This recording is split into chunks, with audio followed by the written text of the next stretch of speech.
አጠቃላይ በአገር አቀፍ ደረጃ የፖሊዮ ቫይረስ ለመከላከል የተቀመጠውን ግብ ለማሳካት ብሎም በከተማችን ለሚገኙ እድሜያቸው ከ5 ዓመት በታች ለሆኑ ህፃናት በሙሉ ክትባት በመስጠት ወረርሽኝ እንዳይከሰት ለማድረግ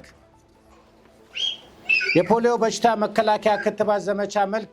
ከመጋቢት 18 እስከ መጋቢት 21 2018 የሚሰጥ ሲሆን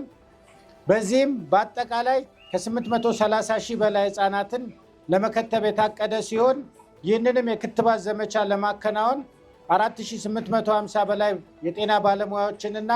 በ967 ቡድን በማዋቀር ወደ ስራ ተገብቷል።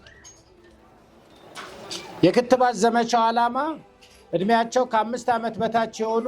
ሁሉንም ህፃናት ከአሁን በፊት ቢከተቡም ባይከተቡም የፖሊዮ ክትባት ለመስጠት፣ ሁለተኛ የፖሊዮ በሽታ ስርጭትን ለመግታት የተጠናከረ የቅኝት ስራ ማካሄድ፣ ሶስተኛ በመደበኛው የክትባት መርሃ ግብር ክትባት ሳይወስዱ የቀሩና ጀምሮ ያቋረጡ እድሜያቸው ከ5 ዓመት በታች የሆኑ ህፃናትን የክትባት አገልግሎት እንዲያገኙ ለማድረግና በወሊድ ምክንያት የፊስቱላ ችግር የገጠማቸው እናቶች ካሉ ቅኝትና ዳሰሳ በማድረግ ወደ ህክምና ተቋም ሄደው ተገቢውን ህክምና እንዲያገኙ ለማድረግ ነው።